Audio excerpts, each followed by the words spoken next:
sexta e sábado, na 2.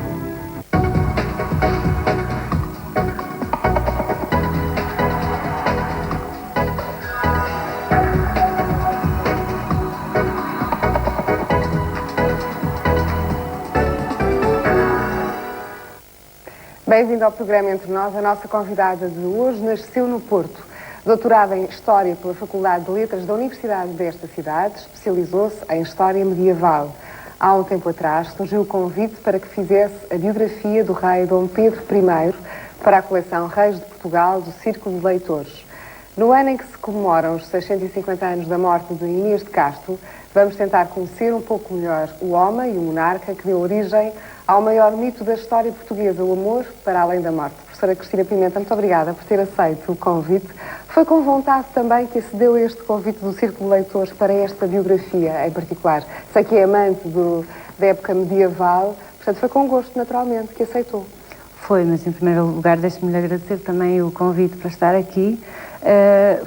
Foi com muito agrado, mas foi também um enorme desafio. Como compreendo, aceitar escrever sobre um reinado como o Dom Pedro I não é, à partida, uma tarefa muito fácil. Mas foi com muita alegria que entrei no projeto e que me dediquei, enfim, com todas as forças que tinha para o desenvolver, até porque é uma história que tanto me fascina a mim como creio que a todos nós, não é? Também pelo mito a que referi no início deste programa, na leitura de teleponto que fiz, de sua apresentação, na medida em que o mito perdura após 650 anos. Não terá sido fácil, até porque foi um reinado curto, foi um reinado de 10 anos, de 1357 a 1367, e muito recuado no tempo, não é? Pois, precisamente, esse ponto que refere é essencial para se perceber e enquadrar esta obra. Em primeiro lugar, porque temos que nos situar num contexto geral do século XIV, nomeadamente nos anos centrais que referiu, que são do governo de Dom Pedro I, uns anos realmente caracterizados por um momento de crise que se vive não só em Portugal, mas como em grande parte de todas as monarquias do Ocidente. É uma crise que tem, enfim, uma origem tripla, se quiser, ou pelo menos que tem as suas raízes sedimentadas em 3 ordens de fatores essenciais. Uma primeira ordem de fatores que tem a ver com um problema de índole económica e que é, enfim, uma falha na produção cerealífera que acontece a partir dos primeiros anos do século XIV, nomeadamente desde 1314 até 1317, o que obviamente perturba, enfim, o desenrolar normal da capacidade de consumo e da articulação entre os estoques existentes e a produção. Depois há um problema que todos conhecem e que é o problema da peste negra, que obviamente vai alterar por completo todo o quadro, não só populacional demográfico da Europa, mas também em termos de consequências ao nível rural, sobretudo nos países que vivem essencialmente da produção na terra, porque depois há movimentos campo-cidade, os tradicionais movimentos em que as pessoas se deslocam porque procuram condições de vida melhores, exatamente, as migrações, e de uma forma muito geral o próprio contexto que acolhe a Guerra dos 100 Anos. A Guerra dos 100 Anos, enfim, enquanto arquétipo de nome convencionado para lhe chamar assim, uma vez que ela é bastante mais do que isso, não só no tempo, e não só no tempo como em acontecimentos. Não é uma guerra única, é uma guerra detalhada, quer dizer, posta em vários detalhes de palcos completamente diferenciados uns dos outros, em regiões diferentes, mas com alguns alinhamentos comuns, enfim, algum fio condutor que os une entre si. Portanto, é neste contexto que acabou de descrever, o da falta dos cereais, portanto, da fome, da peste negra e também da guerra, no contexto da guerra, que este reinado em particular tem que ser analisado.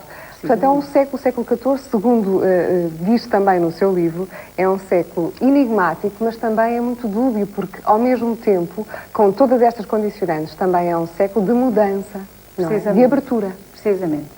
E aí radica também o especial interesse em estudá-lo e em insistir num tema que à partida pode parecer completamente esgotado, porque decorrente, sobretudo, desta perspectiva da crise ou das crises, a historiografia sempre dedicou muita atenção a este problema. E parece que tudo já tinha ficado dito sobre o assunto. E por isso ainda constitui mais um desafio tentar enquadrar um reinado específico, no fundo, nesse universo já tão falado, já tão conhecido por todos, que é o contexto da crise generalizada ou crises do século XIV. E nesse aspecto foi também um privilégio para mim poder fazê-lo, porque no fundo permite, quando tentamos articular, no fundo, as consequências desse momento de crise com as novidades, e algumas delas, de facto... Convém referir algumas delas sim, também. com certeza, na ação do monarca, mas outras vinham já se vinham pontualizando desde antes. Desde Dom Afonso IV, certamente que sim, e até desde o pai o de Dom Pedro e o pai e o avô, avô, respectivamente. E, portanto, é natural que estas novidades, que no fundo são como que o anunciar de um tempo novo que vem aí, e vem, sabemos que vem, no século XV, mas que se anuncia já de uma forma muito evidente, até inclusivamente ao nível da própria governação. E daquilo em que, digamos, nas bases em que o monarca tem que sustentar o seu próprio poder, aí há de facto algumas novidades que obviamente que ainda iremos falar ao longo da ação. Seguramente vamos abordar. Doutora, a professora Cristina Pimenta, é este o livro de que falamos? Este é Dom Pedro I, naturalmente? Pois, naturalmente, esperamos que sim. Pelo menos é uma das imagens formadas a respeito do monarca. Há, obviamente, outras seguramente mais fiéis, a do túmulo. A imagem que temos no túmulo de Alcobaça, essa seria um Dom Pedro já numa idade mais madura, portanto assim, uma barba crescida que aqui ainda aparece, os cabelos mais longos talvez. E representativa também um pouco do seu reinado, do seu próprio reinado. Sim. A própria caracterização no túmulo. Não sei se com isso quer dizer um pouco pesado, do ponto de vista de uma imagem, enfim, forte, uma imagem que passa para nós que é forte, seguramente, mas que é também cansada, não é? Uma imagem de alguém que não teve uma vida fácil. Isso creio que ressalta da imagem do túmulo, não é?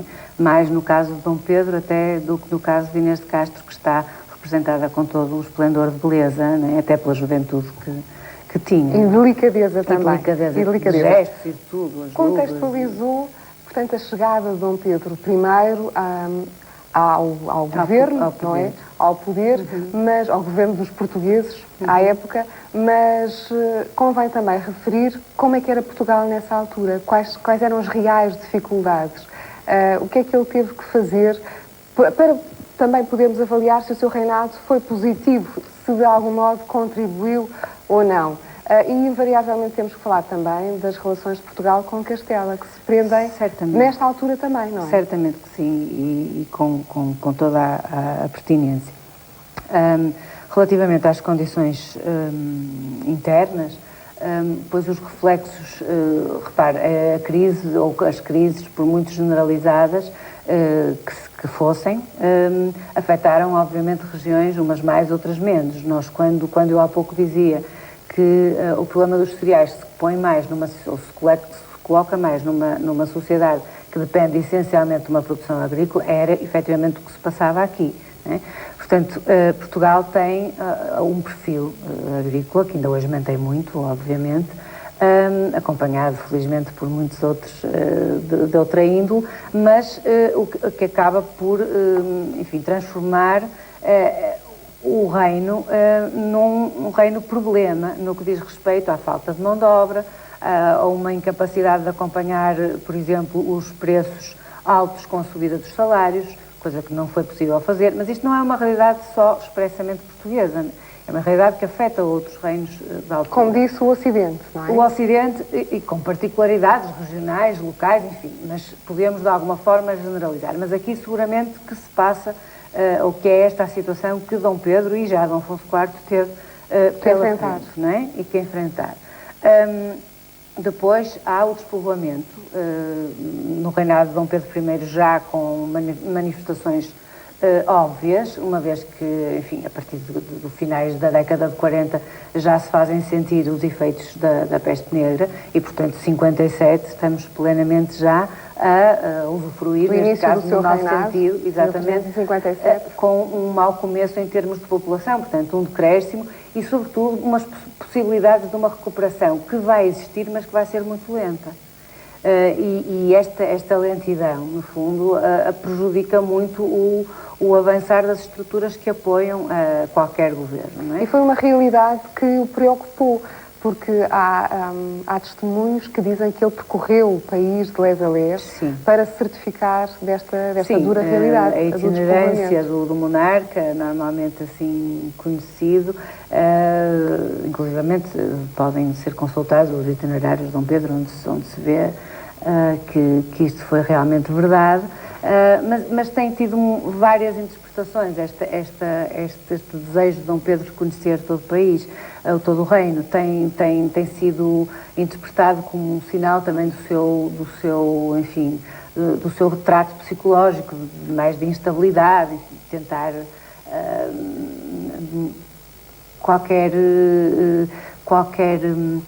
relacionamento com a sua incapacidade de estar muito tempo num sítio, também foi já visto nesta perspectiva, mas também tem, obviamente, e comungo muito mais desta segunda apreciação, a ver com uma tentativa de se inteirar, efetivamente, do que é que se passava, até porque governar cada vez mais começa a ser saber a realidade no terreno, diríamos nós hoje em termos muito práticos, mas de facto não é uma realidade só própria de um governante, é uma realidade, por exemplo, que se vê, e como sabe, esse é um dos meus outros pontos de interesse, ao nível das ordens militares. Por exemplo, há é um tema que investiga desde há me interessa, sim, alguns anos já, e que de facto que expressam, até na própria produção normativa de textos internos, digamos, feitos no âmbito das ordens militares, alguns,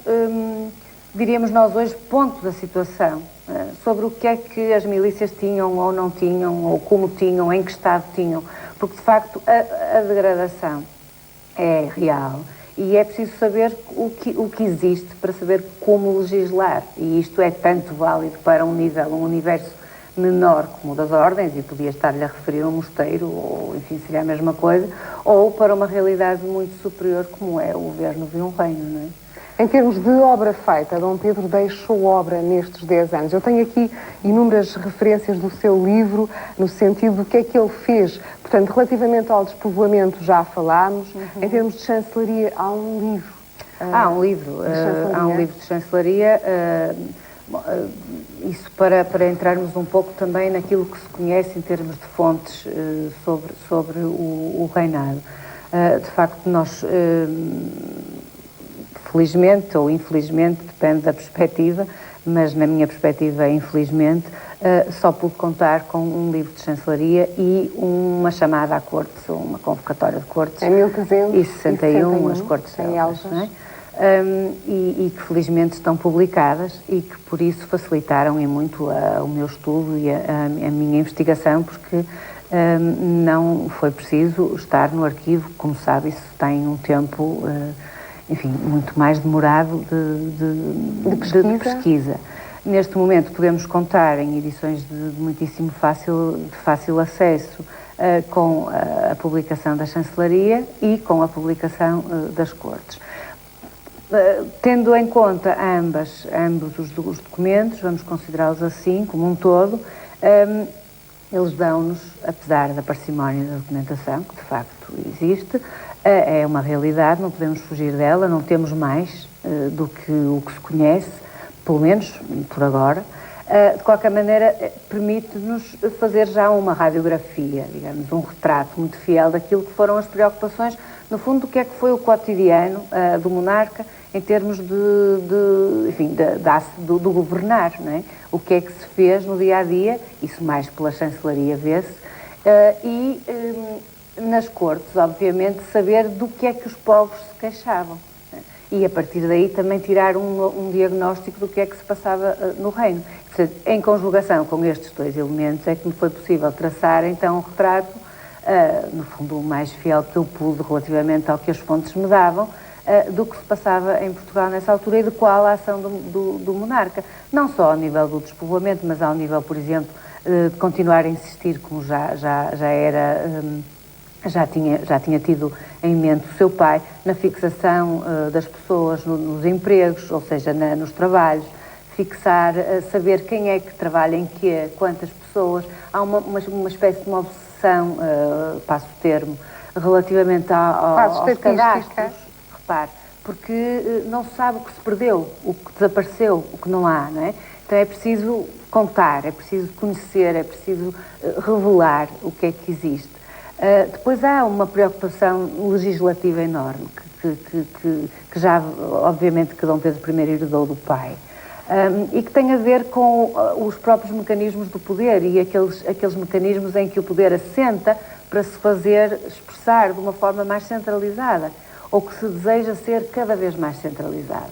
Repare, é não para aí atribuir, que caminhamos, por exemplo, aos não é? novos o exercício da justiça, não é? Por exemplo, tentar, embora, como sabe, nesta época, e estamos, por isso, o professor Luís Soares Fernandes diz com muita pertinência que o século XIV é um século onde se experimentam novos avanços e se tenta, no fundo, sair de uma medievalidade que ainda está muito arraigada.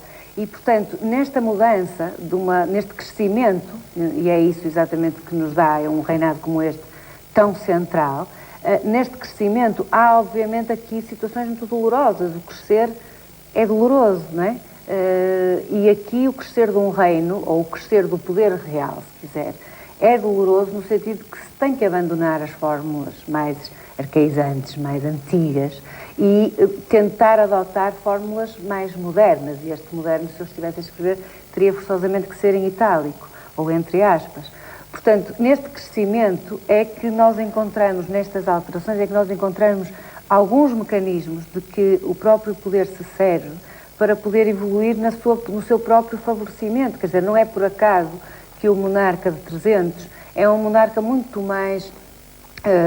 não é um monarca isolado, é um monarca acompanhado de uma certa entourage que não o abandona, que já exibe algum protagonismo, que, enfim, que se passeia com alguma solenidade, não é? Em que a corte, digamos assim, se começa a compor à volta deste personagem, para depois levar ao grande esplendor da Idade Moderna, não é?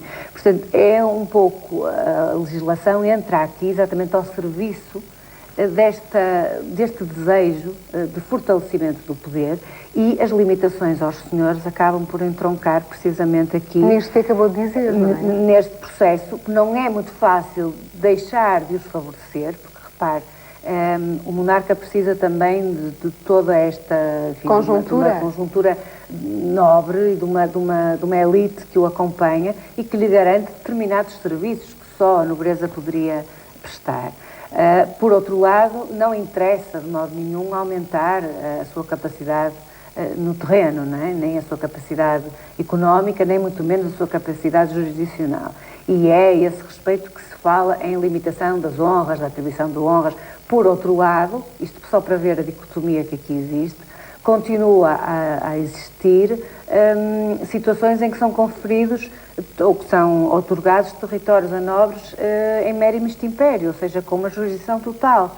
Portanto, há aqui uns desfazamentos próprios deste crescimento, não é? E é exatamente nestas feridas... Um tempo de avanço e também de recurso, que nós vamos avançando. Quem está a crescer, exatamente. Não é? Quem está a crescer. Exatamente. Não há, contudo, um retrato físico de Dom Pedro I. É muito difícil, por isso é que nos socorremos sempre do túmulo, porque esse é de facto o mais fiel que nós temos, não é?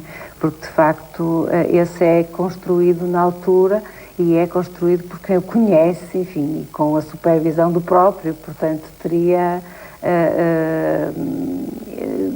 obrigatoriamente que fazer, enfim, que manifestar ou fazer transparecer uma imagem mais real possível do monarca.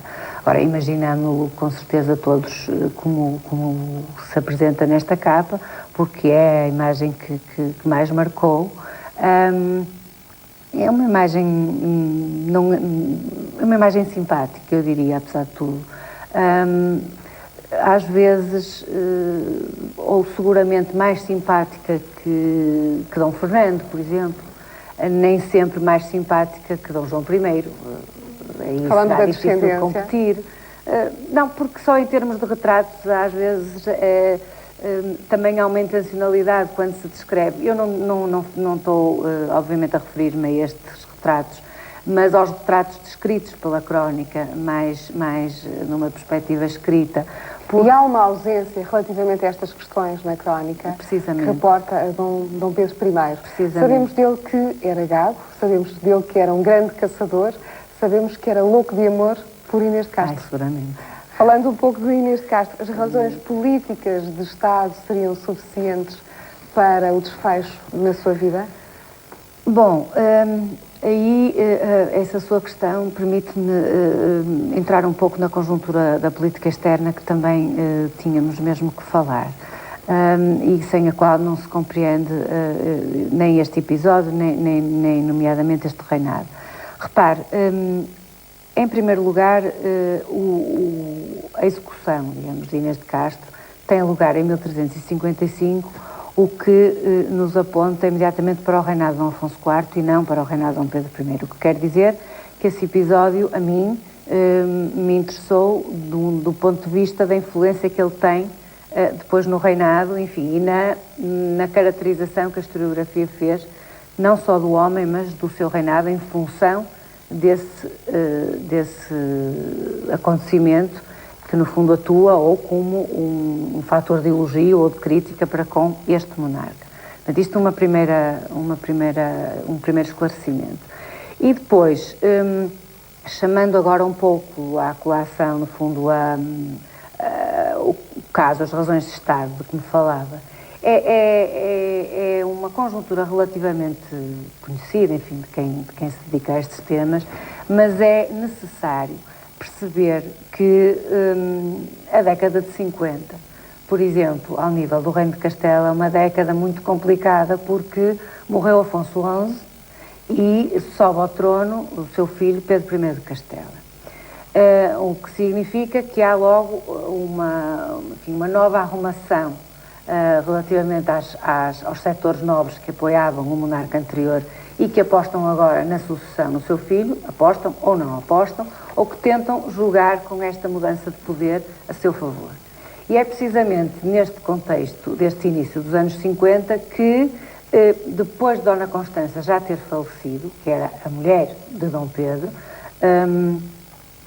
Inês de Castro regressa a Portugal, onde já tinha estado, mas enfim, depois terá sido convidada a sair, e regressa a Portugal e assume de uma forma mais visível e clara um relacionamento com Dom Pedro I, ainda príncipe, portanto não rei, porque Dom Afonso IV está vivo, ainda príncipe, viúvo, e, enfim, num contexto de pressões feitas, muito provavelmente, pela sua família, pelos Castro, pelo clã Castro, de que todos falamos sempre com muito entusiasmo, mas sem grandes certezas relativamente à importância real que tinham, tanto na coroa portuguesa, mas sobretudo na coroa castelhana, e sobretudo neste período de mudança que se figurou agora em Castela, ou seja, no momento em que Pedro I de Castela sobe